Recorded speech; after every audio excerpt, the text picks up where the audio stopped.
The year is 1350. The Great Pestilence, the Black Death, has just ripped through Europe a couple of years ago. So everyone is, to put it mildly, a little on edge about getting sick.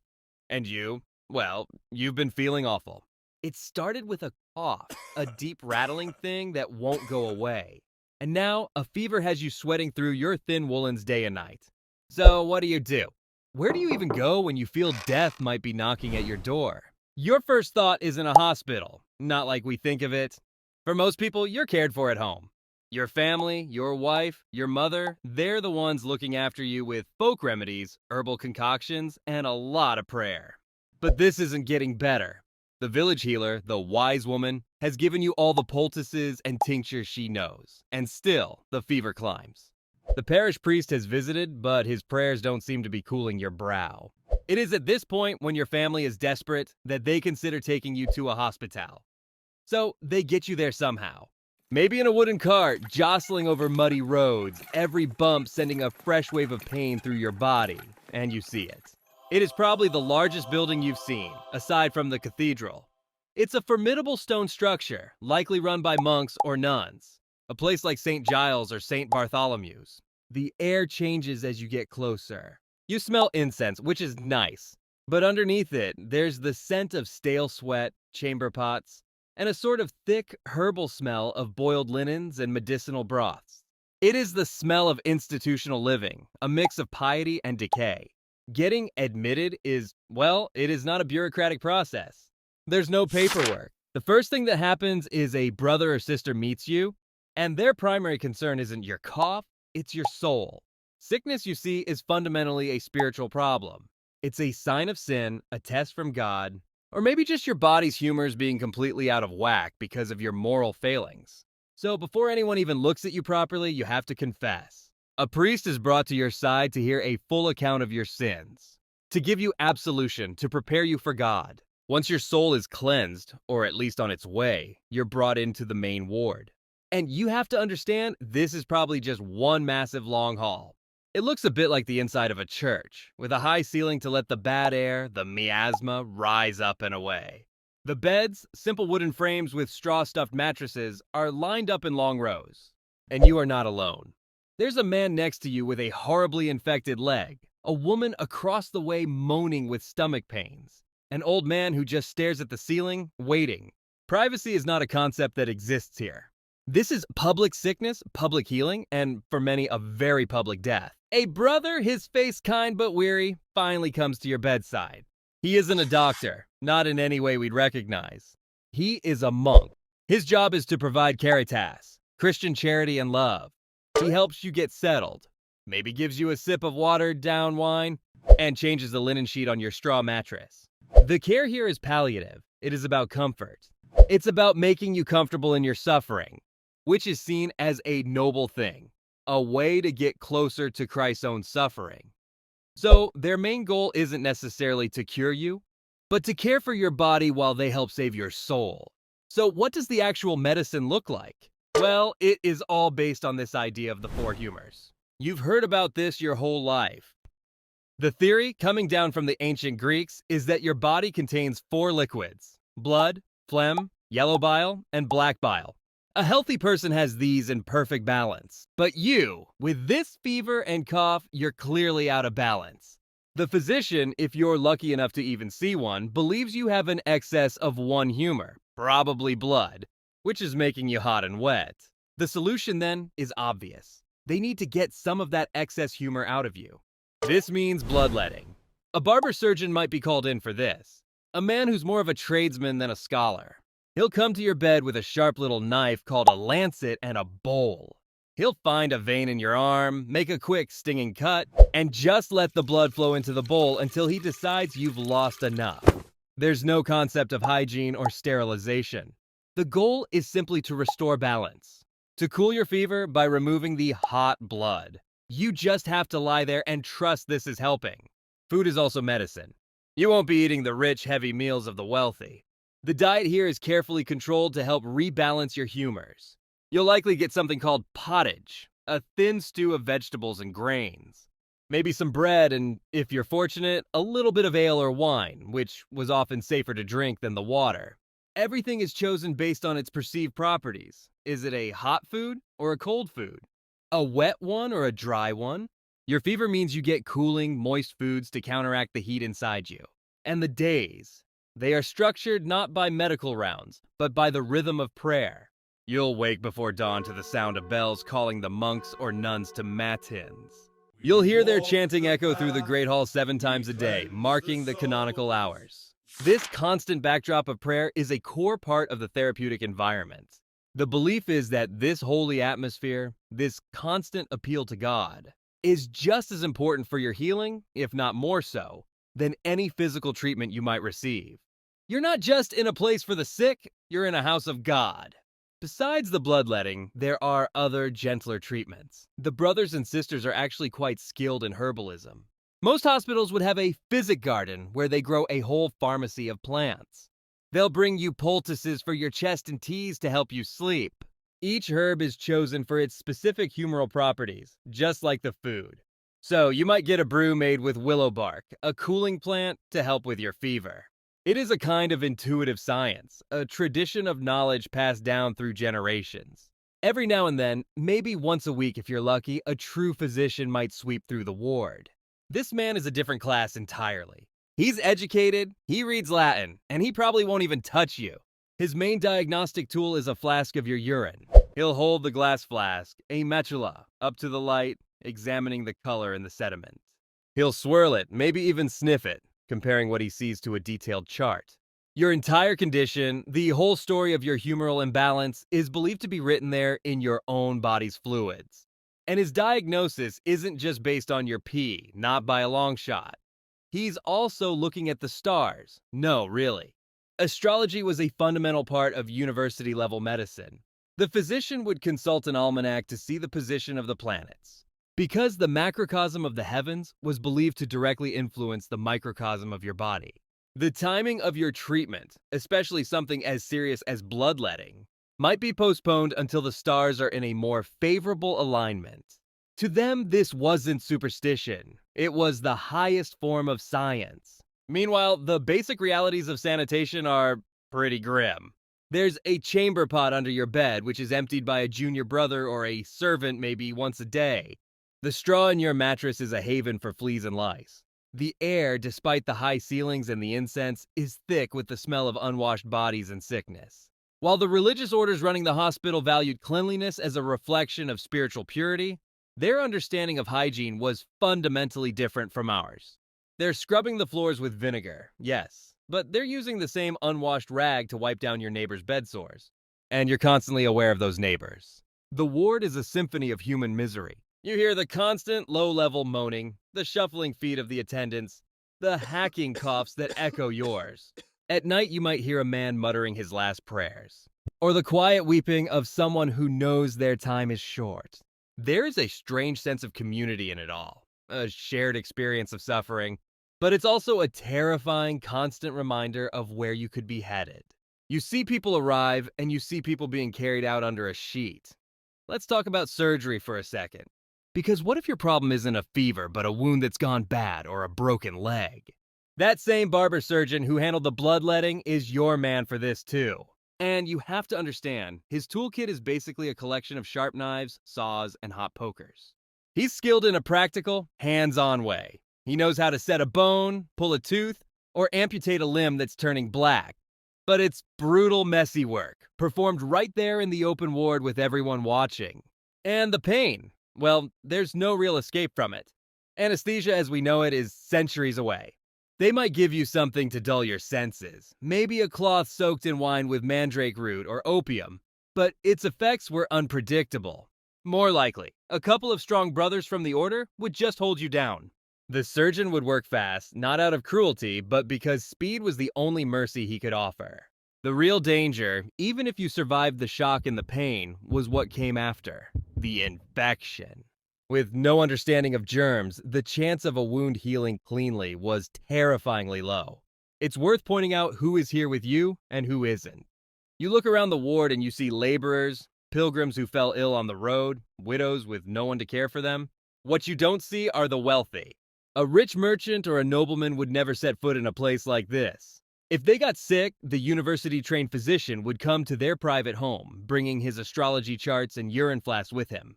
This hospital is for the poor, the deserving poor, specifically. It's a place of charity, a last resort for those with nowhere else to go. So, do people get better? I mean, yes, sometimes they do. The human body is resilient. Sometimes the fever breaks, the wound closes, the cough subsides. And when that happens, how do you explain it? Was it the bloodletting that finally balanced your humors? Was it that specific herbal tea the sister gave you? Or, and this is what most people would believe, was it a sign of God's grace? Your recovery is seen as a miracle, a direct result of the constant prayer and your own heartfelt confession. The divine is a much more powerful force than medicine in the minds of everyone here. And living in this space, day in and day out, does something to your mind. It's a constant tightrope walk between hope and despair. Every morning you wake up is a small victory. You listen to the chanting, you accept the thin pottage. You talk to the man in the bed next to you, and you pray. Faith isn't just a comfort, it's a survival mechanism. The belief that your suffering has a purpose, that it is purifying your soul for the next life, is perhaps the most powerful treatment the hospital has to offer. Without that, the pain and the fear would be completely unbearable. Let's think about the people working here for a minute. The brothers or sisters of the order, this is their entire life. It wasn't just a job, it was a vocation, a holy calling. They took vows of poverty, chastity, and obedience. They slept in simple dormitories, ate the same plain food as their patients, and spent their days in a cycle of prayer and grueling, often unpleasant work. Their reward wasn't a salary, it was the belief that by caring for the sick, the least of these, they were serving Christ directly and earning their own salvation. You might think, especially after the horrors of the Great Plague just a few years earlier, that they'd have some idea about contagion, about how sickness spreads from person to person. And they sort of did, but their theory was all wrong. They believed in something called miasma, a kind of toxic fog or bad air that rose from swamps, rotting matter, and even from the breath of the sick. This is why they valued high ceilings and breezy halls. It's why they burned incense and spread fragrant herbs like rosemary on the floor. Not for the nice smell, but to actively fight the corrupt air that they believed caused disease. And that religious purpose I keep mentioning, it was built right into the architecture. The Great Hall, the main ward where you lie, was often deliberately constructed like the nave of a church. At the far end, there would be a chapel, or at least an altar, clearly visible from every single bed. This was intentional. It meant that even if you were too weak to move, you could see the daily miracle of the Mass being performed. You could hear the priest's words and, in a way, participate in the most important sacrament, reinforcing the idea that your physical healing was secondary to your spiritual well-being. But let's be honest, for many people here, physical healing isn't on the cards. Death is a constant, quiet presence in the ward. When it becomes clear that a patient is fading, the focus shifts entirely to ensuring they have a good death. A priest is always on hand to hear a final confession and administer the last rites. The brothers and sisters gather around the bed, praying, holding a crucifix to the person's lips. In their worldview, this wasn't a medical failure. Helping a soul leave this world in a state of grace, reconciled with God, was the hospital's ultimate success story. Once a patient passed away, the body would be washed and wrapped in a simple shroud.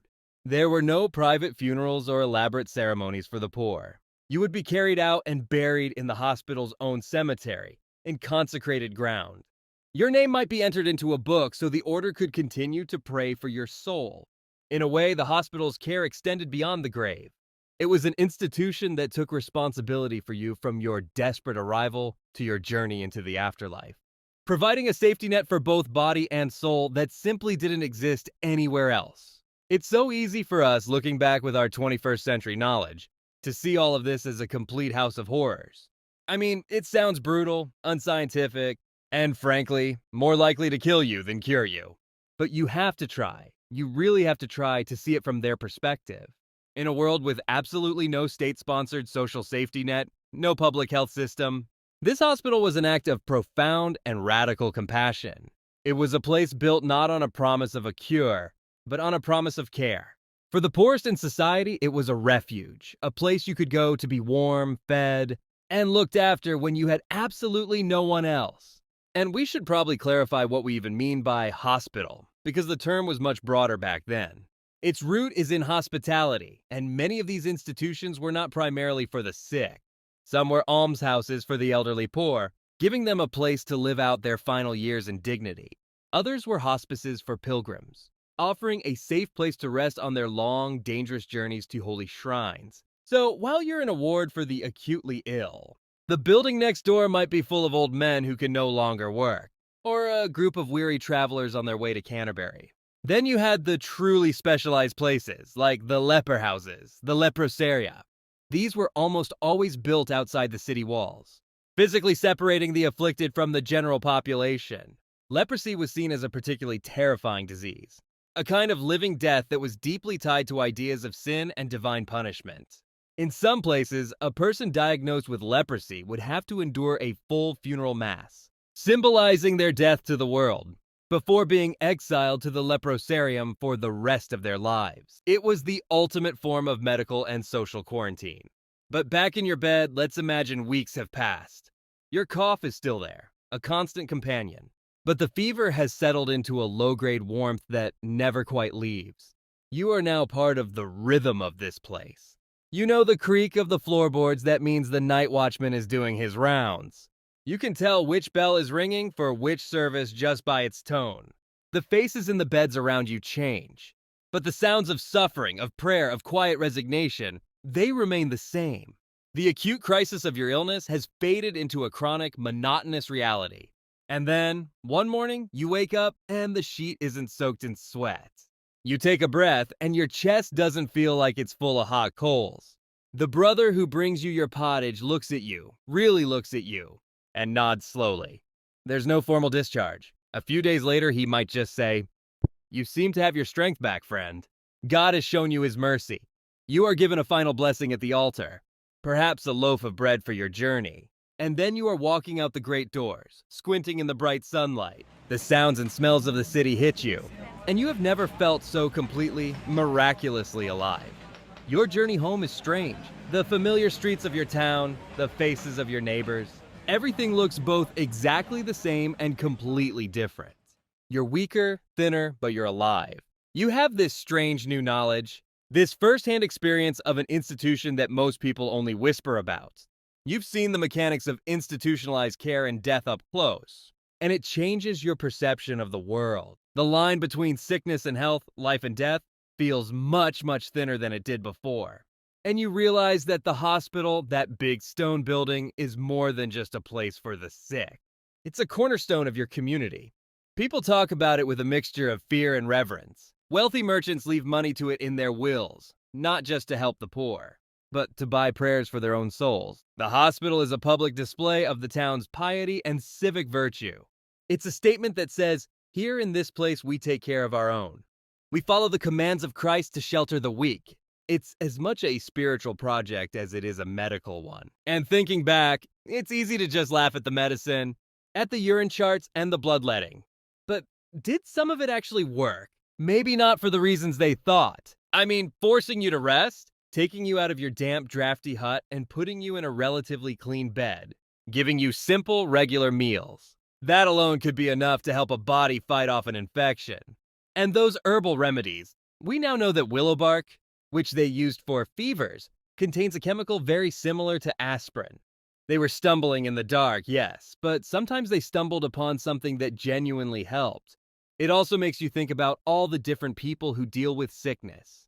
The physician who visited the hospital barely looked at you, but he's seen as the pinnacle of knowledge. Then there's the barber-surgeon, a craftsman who works with his hands and is seen as a lower-class tradesman, even though his skill is the difference between life and death.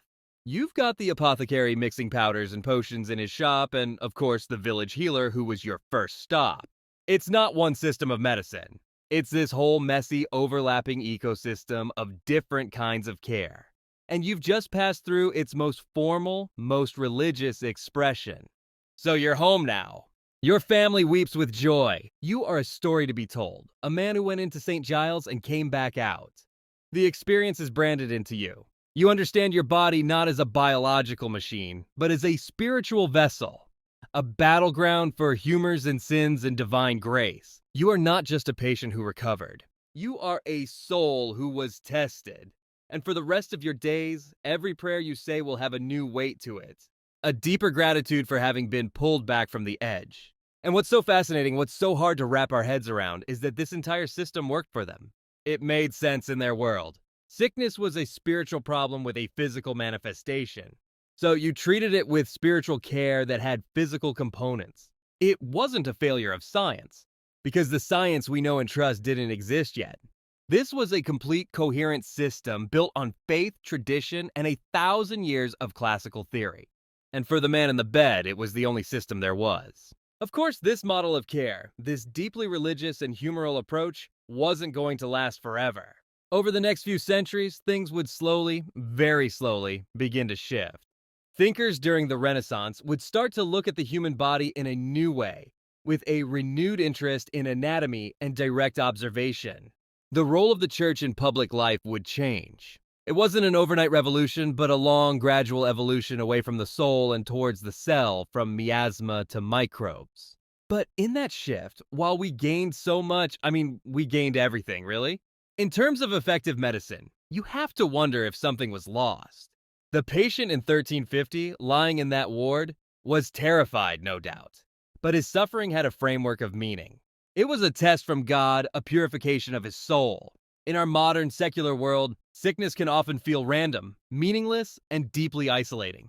The medieval hospital, for all its physical terrors, offered a powerful antidote to that spiritual despair. And this is, I suppose, the challenge of history. It's the challenge of making this video, really. How do you truly put yourself in that mindset? We can describe the practices, the buildings, the beliefs, but we can't easily feel the bone-deep certainty of their faith. We can't unlearn our knowledge of germs and viruses. To truly understand what it's like to believe your fever is caused by bad air and an imbalance of blood.